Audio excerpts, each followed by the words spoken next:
Dios les bendiga, estimados estudiantes. Muy buenos días. Bienvenida a la clase virtual de Historia. Empecemos.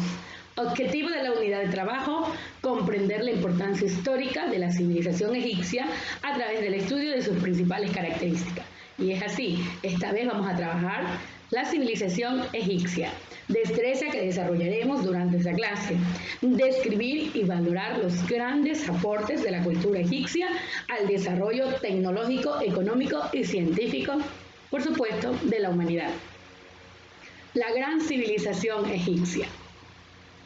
Su nombre tiene dos orígenes. Uno, que es semítico, ya de Sumeria, y que significa estrecho, mientras que el otro dice que es de una mezcla de griego, de Egipto, que significa cuna del alma, paz. Cultura sedentaria, agrícola, arquitectura y de obra civil.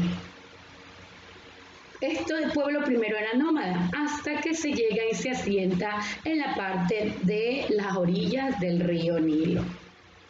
Es aquí donde se desarrolla su agricultura y pasan de ser nómadas a sedentarios. Se dan cuenta que al crecer el río Nilo y baja su caudal, queda una especie de color negrizo en la tierra, la cual le proporciona las vitaminas, los minerales para dar una máxima producción. También se dan cuenta que existe aquí unas grandes plantaciones llamadas papiro, las cuales fueron importante en su desarrollo económico y por ende también el río, que era uno de los más largos que tenía el mundo. La civilización egipcia es de carácter fluvial por este gran río que atraviesa 10 países, lo que ayudó a que la vida se vuelva más rápida en el crecimiento económico. Crearon grandes diques, recordemos que las crecientes estaban allí, y cuando hablan que es una civilización o una cultura en el área arquitectónica, de arquitectura y de civil, no es por gusto, porque ellos inventaron grandes diques para poder no tener efectos en el momento de las crecidas y que sus sembríos se echaran a perder. Nilo, el río Nilo era considerado hasta 2007, 2008 aproximadamente el río más largo del mundo, pero en la actualidad ya está en el segundo lugar, pero en ese entonces sí lo era. Esta cultura sedentaria, agrícola, ¿por qué agrícola? Porque su base estaba en esto. Además, también en lo que tiene en el área ganadera, por lo que le daba la tierra, ¿verdad? El pasto, también se desarrolló de una forma impresionante. Ahora, el comercio también fue una de las bases económicas. Recordemos que este río era grande, por lo tanto, podían tener un intercambio comercial muy fácil. ¿Cuándo se desarrolla esta civilización? Hace unos 3000 años antes de Cristo, al noroeste de África, a orillas del río Nilo. Y luego, ¿qué sucede en el 3150 a.C.? Que ellos agrupan varias ciudades en el valle del Nilo. Así pudieron aumentar todo lo que tiene que ver con el comercio y el poder controlar ya a la sociedad egipcia. Principales zonas de Egipto antiguo. Específicamente las grandes ciudades, las más importantes, tenemos Gaza, Sais, Heliópolis, El Cairo, Memphis, Dansur, Medún, Miniet, Dendera, Abidos, Hamad, tenemos Medibet Abu, Eduf, Philae, entre otros.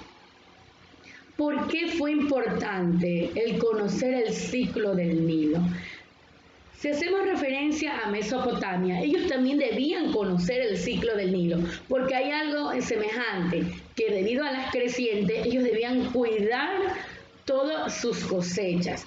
Y es así que ellos habían confeccionado o realizado un calendario del ciclo o de lo que hacía el Nilo en ciertas temporadas en lo que tiene que ver con las crecientes y cuando el Nilo estaba en tranquilidad e normalidad.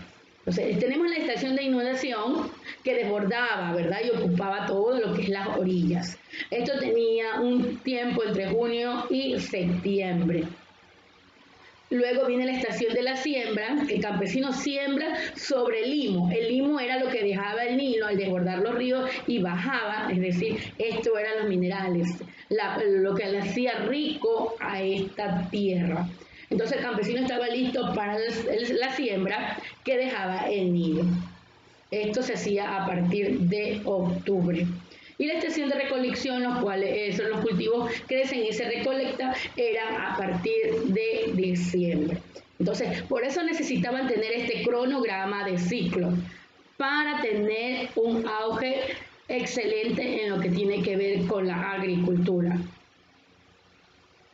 En la actualidad esta es una imagen del río Nilo, su espléndido, miren, aquí está la parte de la orilla, la cual crecía aquí el papiro, el que se utilizó para hacer canastas, para hacer, también las herramientas lo utilizaban, y sobre todo para la escritura. Recuerden que cuando ellos inventan la escritura, los jeroglíficos, lo transcribían en papiro. Entonces fue muy importante esta plantación que crecía a orillas de este río. Sembraban cereales, verduras, todo lo que servía para su alimentación y, recuerde, para el comercio. Gracias a la fluidez del río Nilo, el comercio fue excelente para ellos. Recordemos que también es una tierra de faraones, pero eso lo veremos más adelante. Se dividió en los siguientes periodos: Reino de Alto y Bajo Egipto, 3100 al 2800 a.C., el Reino Antiguo entre el 2800 al 2000 a.C., el Reino Medio entre el 2000 y 1500 a.C., y el Imperio Nuevo, que es 1500 a 332 a.C., y la decadencia que dio hacia el año 1000 a.C. La decadencia se dio a este imperio cuando vienen los romanos y los invaden, allá aproximadamente en el 312 a.C.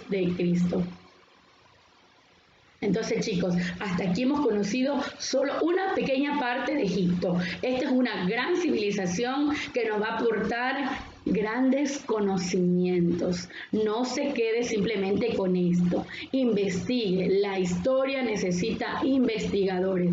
Y la cultura egipcia es un legado que ha dejado a nosotros, que debemos cuidarla y difundirla.